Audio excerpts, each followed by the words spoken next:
EVM से लेकर हर institution पर एक प्रश्न चिन्ह लगाना, क्या यही संविधान की रक्षा है? वो तो लोकतंत्र का सबसे बड़ा मजबूत हिस्सा है। क्या लोकतंत्र में विपक्ष को अपनी बात कहने का अधिकार नहीं? क्योंकि मानी जो यहाँ वर्शिप एक्ट था उसमें भी वो सर्वोच्च न्यायालय का आदेश ऑलरेडी है वहाँ पे। मंत्री डीके शिव कुमार का इतना संवेदनहीन बयान है कि ये 1200 की 1200 आत्महत्याएं अपने निजी कारणों से हुई हैं। कह देते हैं कि हिंदुओं का नरसंहार हो रहा है, मगर विपक्ष के मुंह से निकल जाए बांग्लादेश में, अरे ये कैसे हो सकता है? हमारी स्टूडेंट बोल देंगे भाई किसी मंदिर के नीचे कुछ है, मुझे जाके वहाँ पे करना है, खुदाई करने देंगे आप? अजमेर में खोदने की, सर्वे करने की किसी ने इजाजत नहीं दी। और रैशनलिस्ट जो हमेशा कहते थे सबूतों पे तय करो, वो कहते हैं अब सर्वे भी नहीं होना चाहिए। पर एंथोनी तीनों का बाप किशन लाल ही निकला था, तो आखिर में इनको इस बात का डर है कि सब कुछ किशन लाल का न निकल जाए। दोस्तों, जनता दरबार की एक और शानदार डिबेट में स्वागत है आपका। दोस्तों, आज के डिबेट होने वाली है बीजेपी के प्रवक्ता सुधांशु त्रिवेदी, अनुराग भदौरिया और वारिस पठान के बीच में। दोस्तों, डिबेट में आके अनुराग भदौरिया और वारिस पठान को अच्छे से सुधांशु जी ने आज रेला है क्योंकि ये दोनों डिबेट में आकर नेरेटिव फैला रहा था कि बीजेपी देश को असंतुलित करना चाहती है और जबरदस्ती मस्जिदों पर कब्जा करना चाहती है और हिंदू मुस्लिम को लड़वाना चाहती है। फिर दोस्तों, डिबेट काफी मजेदार होने वाला है। आपसे अनुरोध है कि वीडियो को अंत तक जरूर देखना। अगर आपने चैनल को अभी तक सब्सक्राइब नहीं किया तो चैनल को सब्सक्राइब और वीडियो को लाइक जरूर से कर दीजिएगा। चलिए दोस्तों, मेरी वीडियो को स्टार्ट करते हैं। चलिए शुरू करते हैं। अनुराग भदौरिया जी, छोटे छोटे जज, संवैधानिक प्रक्रिया है। कोर्ट कोई अगर ऑर्डर देता है तो क्या उसके बाद जज छोटे छोटे हो जाते हैं और जज आग लगाते हैं? क्या बाकी अदालतें नहीं हैं? क्या कानून पर और देश के संविधान पर बस इतना ही आपका विश्वास है कि जजों से लेकर इलेक्शन कमीशन से लेकर ईवीएम से लेकर हर इंस्टीट्यूशन पर एक प्रश्न चिन्ह लगाना, क्या यही संविधान की रक्षा है? वो तो लोकतंत्र का सबसे बड़ा मजबूत हिस्सा है। क्या लोकतंत्र में विपक्ष को अपनी बात कहने का अधिकार नहीं? लोकतंत्र में तो दो ही पक्ष होते हैं, सत्ता पक्ष और विपक्ष। सत्ता पक्ष और विपक्ष को दोनों को जनता चुनती है। जब विपक्ष कोई आवाज उठाता है तो सत्ता पक्ष दबाने की कोशिश क्यों करती है? सत्ता पक्ष अगर दबाने की कोशिश कर रही है, इसके मतलब वो जनता की आवाज को दबाने की कोशिश कर रही है, और जो जनता की आवाज को दबाने की कोशिश कर रहा है, इसके मतलब विपक्ष का विरोध करते करते भारतीय जनता पार्टी राष्ट्र का विरोध करने लग जाती है। अच्छा, यहां तक अभी आपने बोला, मैं आपसे बता दूं कि मानी जो यहाँ वर्शिप एक्ट था उसमें भी वो सर्वोच्च न्यायालय का आदेश ऑलरेडी है वहां पे। अगर मोहन भागवत जी की बात करने जाए तो उन्होंने बोला था कि भाई हर मस्जिद के नीचे आप क्यों शिवलिंग खोजते घूम रहे हो, ये भी तो उन्होंने बोला, तो कोई हमने तो नहीं बोला। और उनका कहने का मतलब होता है कि जो सर्वोच्च न्यायालय जब कोई चीज का आदेश देता है तो छोटी अदालतों को उसको कंसीडर करना चाहिए, उनके बारे में सोचना चाहिए। तो ये जो निचली अदालतें उनको सर्वोच्च न्यायालय के जो आदेश हैं उनको पालन करना चाहिए, उसके हिसाब से एक्ट करना चाहिए, ये भी तो जरूरी है ना। तीसरी बात मैं पूछना चाहता हूं कि हर सवाल विपक्ष से क्यों होगा? अगर महंगाई ज्यादा है तो विपक्ष जिम्मेदार होता है, बेरोजगारी ज्यादा तो विपक्ष जिम्मेदार होता है, बांग्लादेश और कनाडा में हिंदुओं पर अत्याचार हो रहा है, जो जिम्मेदारी सरकार की है उसमें विपक्ष जिम्मेदार हो जाता है। अगर संसद ठीक से सुचारू रूप से आप नहीं चला पा रहे हो तो विपक्ष जिम्मेदार हो जाता है, क्योंकि संसद चलाने की जिम्मेदारी सरकार की होती है, सत्ता की होती है। आप बताइए, किसान परेशान होता है तो विपक्ष जिम्मेदार होता है, युवा रोड पे घूम रहा है तो विपक्ष जिम्मेदार है। सवाल ये उठता है कि हर बात पे आप विपक्ष को जिम्मेदारी ठहराना चाहते हो, इसके मतलब आप अपने ऊपर कोई जिम्मेदारी नहीं लेना चाहते। चलो भाई देखो अब मैं क्या करता हूं। देखिए, अनुराग जी ने जो बात कही, हम विपक्ष से सवाल नहीं करते हैं। विपक्ष ये भूल जाता है कि वो अनेक राज्यों में सत्ता पक्ष में है।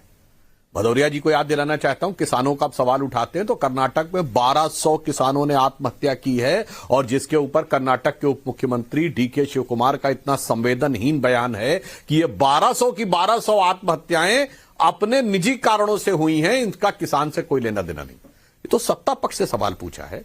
यदि कर्नाटक के अंदर आप कांग्रेस सत्ता में है, कांग्रेस के एक नेता की बेटी नेहा हीरामत का कत्ल सरेआम हो जाता है और कर्नाटक का गृह मंत्री ये कहता है नहीं वो तो उनकी आपसी लड़ाई थी, इसको कोई मुद्दा नहीं बनाना चाहिए, तो सवाल होता है क्योंकि आप वहां सत्ता में हैं। इसीलिए अनेक जगहों पे जहां आप सत्ता में वहां उनसे सवाल पूछा जाता है। इस देश में ऐसा नहीं है कि सारी जगहों पर एक ही पार्टी की सरकार है, अनेक जगहों पे दूसरी पार्टी, क्योंकि अनेक जगहों पे भदौरिया जी ईवीएम ने बहुत अच्छा काम भी किया है। जैसे कश्मीर में अच्छा काम किया है, पंजाब में अच्छा काम किया है, हरियाणा में खराब काम किया है, हिमाचल में सही काम किया है और उत्तराखंड में गलत काम किया है, दिल्ली में सही काम किया है, यूपी में गलत काम किया है, राजस्थान में 2018 में सही काम किया, 2023 में गलत काम किया है। फिर देखिए ईवीएम ने गुजरात में, मध्य प्रदेश में, महाराष्ट्र में बहुत गलत काम किया है। फिर तेलंगाना और कर्नाटक में बहुत अच्छा काम किया है। फिर बंगाल में अच्छा काम किया है। असम में क्या बताएं, बहुत गड़बड़ कर दिया है। असम, अरुणाचल प्रदेश और तमिलनाडु और केरल ने बहुत अच्छा काम किया है। तो वो जहां जहां ईवीएम ने अच्छा काम किया ना, तो वहां उससे भी पूछा जाता है कि भाई तुम्हारी भी यहां पे सत्ता है तो तुम्हें कुछ करके दिखाना चाहिए। अब मैं संविधान की बात का, और विपक्ष अपने आप पड़ी लकड़ी उठा के अपने हाथ में ले लेता है। मैं उदाहरण देना चाहता हूं, आपने बांग्लादेश की बात कही।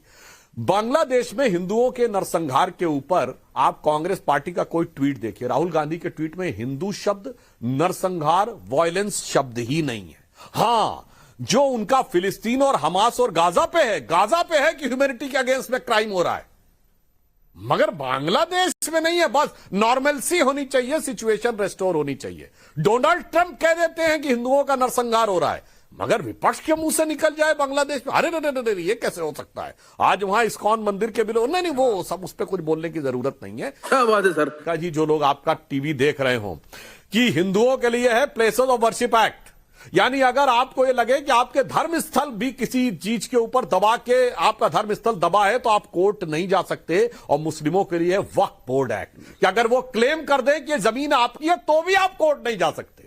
देखिए कितना सुंदर न्याय किया है सेकुलर सरकारों ने, कि अगर आपको लगे कि आपका धर्म स्थल दूसरे का है तो आप कोर्ट नहीं जा सकते, उन्हीं का माना जाएगा। और वो कह दे कि जमीन आपकी है तो भी आप कोर्ट नहीं जा सकते, वो उन्हीं की मानी जाएगी। और आपके लिए तो सन 47 का बार लगाया गया।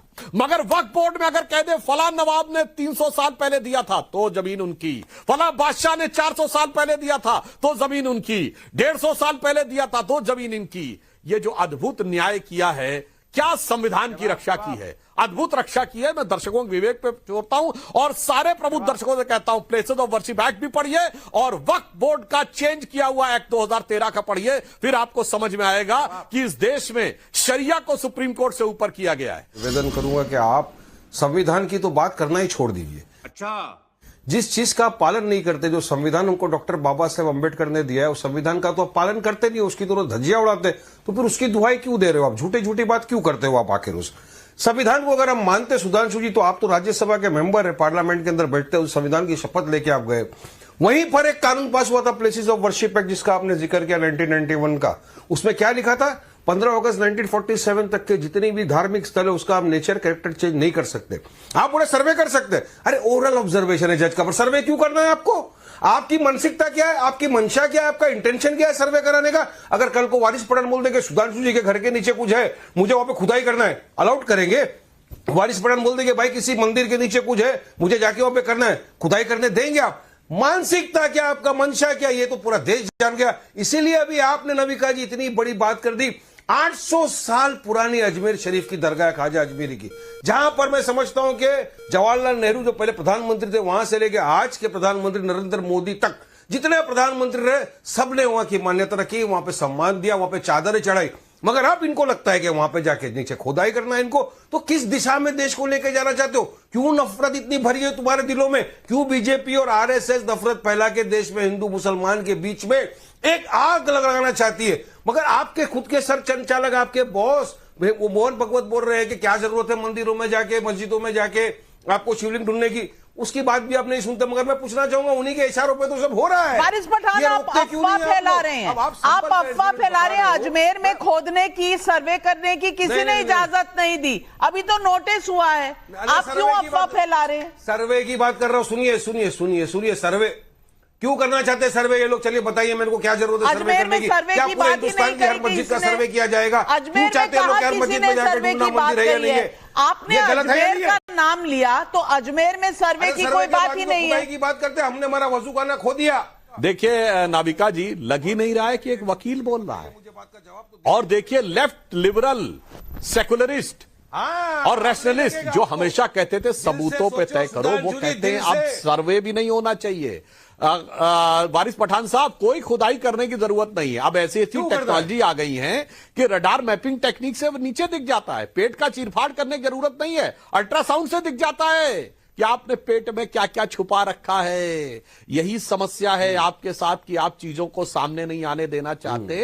अरे भाई, कौन कह रहा है कि आप अपनी वल्दियत बदल लीजिए? जो स्वरूप है वही रखिए, बस ये पता तो चल जाए असली वल्दियत क्या है। यहां समस्या यह महोदय कि अब नई नई टेक्नोलॉजी आती चली जा रही है। खुदाई पे तो आप पता कराने में लोगों की जान ले लेंगे के ऊपर, जब पता कराने में लोगों की जान ले लेंगे, मुसलमानों को मार डालेंगे तो बगैर खुदाई के पता लग गया। चिंता मत करिए, कुछ समय में ऐसी टेक्नोलॉजी भी आ जाएगी कि सैटेलाइट से भी पता लग जाएगा नीचे क्या है, ड्रोन से पता लग जाएगा नीचे क्या है। चिंता मत करिए मेरे भाई। जैसे 40 साल पहले कौन किसका बाप है ये यकीनी मामला था। डीएनए टेस्ट से चंद दिनों में पता लगता है। और नाविका जी ऑन द लाइटर नोट में कहूंगा, इनको दर्द इस बात का हो रहा है कि अंततः अगर सर्वे, जांच और साइंटिफिक जांच हो गई तो ऑन द लाइटर नोट कहता हूं, पुरानी फिल्म थी ना कि अमर अकबर एंथोनी, अमिताभ बच्चन और ऋषि कपूर और विनोद खन्ना जी की, आखिर में अमर अकबर एंथोनी तीनों का बाप किशन लाल ही निकला था। तो आखिर में इनको इस बात का डर है कि सब कुछ किशन लाल का ना निकल जाए, इसलिए पेट में दर्द हो रहा है। गजब बेइज्जती है। दोस्तों वीडियो को अंत तक देखने के लिए धन्यवाद। आज का ये डिबेट वीडियो आप लोग को कैसा लगा, आप लोग कमेंट सेक्शन में अपनी राय जरूर दे सकते हैं। अगर आप लोगों ने अभी तक हमारे चैनल को सब्सक्राइब नहीं किया तो चैनल को सब्सक्राइब और वीडियो को लाइक जरूर से कीजिएगा। चलिए दोस्तों, मिलते हैं कोई और लेटेस्ट डिबेट वीडियो में, तब तक के लिए जय हिंद, जय भारत, वंदे मातरम।